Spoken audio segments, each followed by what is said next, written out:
Hello, नमस्ते, नमस्कार, वणक्कम। अपने जियो पॉलिटिक्स चैनल पर आपके साथ जियो politics today and tomorrow. Today and tomorrow यह तो है ही, परंतु एक नया कॉलम भी मैं शुरू कर रहा हूं इसी के अंदर। वो ये कि ब्रीफ कमेंट्स भी मैं बीच बीच में दिया करूंगा। वो एक छोटी सी घटना पर होंगी, भले ही उसके कुछ समय बढ़ जाए वो एक अलग बात है, लेकिन उसे मैं सांगोपांग मतलब ओवरऑल कंटेक्स्ट में उस पर मैं टिप्पणी नहीं करूंगा। उस पर्टिकुलर इवेंट पर ही टिप्पणी करूंगा। पर्टिकुलर जो प्रोसेस चल रहे हैं उस पर टिप्पणी करूंगा। उस पर लंबी बात पूरे उसके जो पूरे पिक्चर को वहां लाना आवश्यक अगर मुझे नहीं लगेगा तो मैं ऐसे कमेंट्स किया करूंगा। इससे मैं ब्रीफ कमेंट्स या बुलेटेड कमेंट्स के रूप में आपके साथ शेयर करता रहूँगा। आज बात मैं उस बात की करना चाहता हूँ जो अभी अचानक ही इम्पोर्टेंट हो गया है। प्रेसिडेंट ऑफ चाइना वो हमारे यहाँ G20 समिट में आ नहीं रहे हैं और ये अचानक से हुआ है। प्रेसिडेंट ऑफ रसा वो तो पहले से वो पता चल चुका था कि वो नहीं आने वाले हैं। ऐसे काफ़ी दिनों तक वह भी पता नहीं था कि वो भारत भी आएंगे या नहीं। दक्षिण अफ्रीका में तो वो ब्रिक्स सम्मेलन में गए नहीं, वहाँ तक तो बात समझ में आई थी। बहुत क्रिटिकल बातें थी जिस पर मैंने चर्चा की है और आप जानते भी होंगे। लेकिन यहाँ उनके नहीं आने की संभावना थी नहीं, उम्मीद की जा रही थी कि वो आएंगे। परंतु मुझे जिस तरह से लग रहा था कि शायद वो यहाँ भी इसलिए नहीं आ पाएंगे कि जितने भी देश यहाँ आ रहे हैं, दुनिया के जो 20 देशों का यह सम्मेलन है उसमें सिर्फ 20 ही देश नहीं होंगे और भी कई इन्वाइटीज भी होंगे, वो एक अलग बात है। इसके अलावा और कई संगठन होंगे दुनिया के। लेकिन जब जो G20 से मेरा अर्थ है, जब G20 मतलब ग्रुप ऑफ 20 है, जो 20 कंट्री जो टॉप मोस्ट कंट्रीज है, जो उसमें से कई तो G7 के भी उसमें हैं, क्वाड में हैं और ब्रिक्स में हैं, कई और जगहों पर भी हैं, नेटो में हैं। तो वो सबों को अगर आप देख लीजिए तो इसे एक अम्ब्रेला ऑर्गेनाइजेशन आप कह सकते हैं G20, जहां सारे हेड्स ऑफ द स्टेट्स आते हैं। उसमें जी जिनपिंग का नहीं आना अचानक भारत क्या बतलाता है? मुझे लगता है कि ये इसमें हमें सरप्राइज्ड होना नहीं चाहिए, क्योंकि अभी अभी हमने देखा है कि चाइना की ओर से जो मैप निकाला गया है उसमें भारत के अरुणाचल प्रदेश को शामिल कर लिया गया है। ठीक है, इस तरह की बात हुई है, इससे काफ़ी तलखी बढ़ी। भारत ने भी इसे रिएक्ट किया, उसे बड़े खुले तौर पर बताया, लेकिन एक डिप्लोमेटिक तरीका जो होता है उसे काफ़ी टोन डाउन करके हमारे फॉरेन मिनिस्टर ने कहा कि यह सब चाइना करता रहता है, इसलिए इन सब बातों को हम लोग कोई महत्व देते नहीं हैं और ये उसके चाहने से थोड़ी ये होना है, ये तो भारत का है, भारत का ही रहेगा, चाइना का इस पर कोई क्लेम बनता ही नहीं है, उसे सोचना भी नहीं चाहिए। बात मिला जुला करके उनका यही कहना था। लेकिन इसकी पृष्ठभूमि ब्रिक्स के सम्मेलन में जोहानिसबर्ग में ही बन चुकी थी। वहाँ पर एक्चुअली चाइना को भारत ने काफ़ी कुछ एक तरह से उसके जो पंख हैं उसे कतर दिए थे। जिस तरह से चाइना चाह रहा था कि ब्रिक्स को एक बड़ा ऐसा ऑर्गेनाइजेशन में खड़ा कर लूँ वेस्टर्न कंट्री के खिलाफ कि वो मैं उसे धौंस दिखा सकूं अमेरिका को और उसके एलाइज को। वह हो नहीं पाया, क्योंकि वो जिस तरह से अपने बिल्कुल छत्र छाया में रहने वाले कंट्रीज को चाहता था, जिसमें एक पाकिस्तान भी था, वो उस पर भारत ने सहमति नहीं दी। ब्रिक्स करेंसी पर भारत ने सहमति नहीं दी। अब इस तरह से कुछ चीज़ें ऐसे बढ़ी जहां ऐसा लगा कि चीन जो सोच करके आया था भारत ने होने नहीं दिया, भारत ने उसके पर कतर दिए।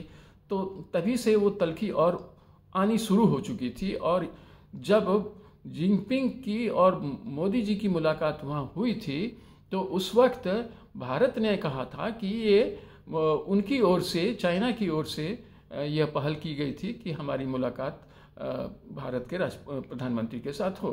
परंतु बाद में उनकी ओर से यह सूचना दी गई और यह खबर प्रकाशित लाया गया पब्लिक डोमेन में कि नहीं, भारत ने इस तरह की मांग की थी कि चाइना के प्रेसिडेंट के साथ भारत के प्राइम मिनिस्टर की मुलाकात होनी चाहिए। तो वो ब्रीफ मीटिंग हुई थी, वहाँ मुलाकात हुई थी। यह एक अपमैनशिप है, दोनों देशों ने एक दूसरे के ऊपर किया और अब जिसे जो माने, हम लोग मानते हैं कि यह भारत ने पहल की थी, उनका मानना है कि वो पहल किए थे। लेकिन स्थिति ये है कि सचमुच उन लोगों ने ही पहल की थी। जिस तरह से भारत में वो मीटिंग में मोदी जी ने वहाँ साफ तौर पर चाइना के जो अभी हमारे बॉर्डर पर जिस तरह से जो हरकतें हो रही हैं उसकी चर्चा उन्होंने की थी वहाँ जिनपिंग के सामने।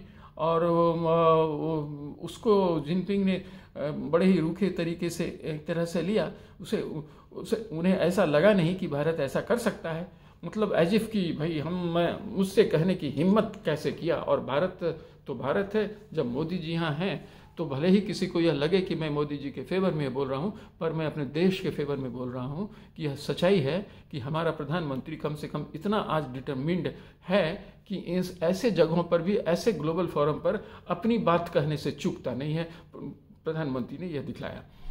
लेकिन उसके फॉलोआउट G20 तक हो जाएंगे, इसकी संभावना एकदम सीधे सीधे लग नहीं रही थी। परंतु मुझे तब भी संदेह था। संदेह इसलिए था कि जो चाइना ने अपना ये बॉर्डर, हमारे बॉर्डर पर जो अपनी स्थिति को दिखलाया है, उसके साथ साथ उन्होंने, चाइना ने कई और देशों को भी अपने इसी तरह के जाल में डाला है। जो अपने एक्सपेंशन वाले मोटिव उसने करीब 7-8-9 देशों के साथ, अपने नेबरिंग कंट्रीज के साथ उसने इस तरह के छल किए हैं। अपने मैप में उस तरह की बातों को उसने किया है। तो ऑब्वियसली अब जब यहाँ जिनपिंग आते और यहाँ टॉप मोस्ट जो वर्ल्ड के कंट्रीज हैं वो वहाँ उसके राष्ट्राध्यक्ष यहाँ होते, उसके शासनाध्यक्ष यहाँ होते, और वहाँ प्रधानमंत्री मोदी इन बातों को पुनः रखते, यह तो तय था। तो कौन सा फेस ये लेकर के यहाँ से जाते जिनपिंग, ये उनके समझ में आ नहीं रहा था। क्योंकि जब वो ग्लोबल जो क्या है कि एक सपोर्ट की बात करते हैं, उन्हें हर तरह की हेल्प देने की बात करते हैं, हालांकि उसमें उनकी क्या तैयारियां होती हैं, किस तरह से वो घेरेबंदी में करते हैं, फाइनेंशियल ट्रैप में डालते हैं, ये दुनिया को पता है, हर देश को पता है। परंतु जब यहाँ पर मोदी जी अब इस बात को कहेंगे तो उसे लगेगा अच्छा, और मैंने ये हिम्मत कि भारत हमें पब्लिक फोरम पर इस तरह से कहे। तो ये चीज़ उसने विजुलाइज कर लिया चाइना ने कि ये चाइना के लिए बहुत बड़ा एम्बेरसमेंट होगा। वहाँ वो क्या कह पाएगा, क्योंकि उसने तो फिजिकल प्रूफ भी दे दिए कि वो उसने पूरा अरुणाचल को भारत चाइना का हिस्सा बता दिया। और लद्दाख पर जो बातें, जो घटनाएं घट रही हैं वो तो है ही। और जिस तरह से पहले भी जो झड़प हुई थी भारत के सैनिकों के साथ, और उसमें जिस तरह उन्हें मुंह की खानी पड़ी थी वहाँ के सैनिकों को, वो दुनिया को पता है। भले हमने नहीं अपनी ओर से कहा, लेकिन दुनिया को पता है, उसके पास बहुत सारी एजेंसियां हैं, अमेरिका को पता है। तो इन सब, और उसके बाद जब ये सब बातें हो जाती यहाँ पर, तो मुझे लगता है कि यह एक महत्वपूर्ण कारण रहा होगा कि जी जिनपिंग नहीं आ रहे हैं, और जी जिनपिंग खुद नहीं आए। अब वहाँ से ऐसा अभी सुना गया है कि वहाँ के प्रीमियर आने वाले हैं, लेकिन फिर प्रीमियर के लिए वो पोजीशन, वो कुछ भी कहा जाए, जी जिनपिंग का होना आवश्यक था। अगर उसे अपना इमेज बचाना था तो जी जिनपिंग क्या कहते, उनके लिए बहुत बड़ा एम्बेरसमेंट होता।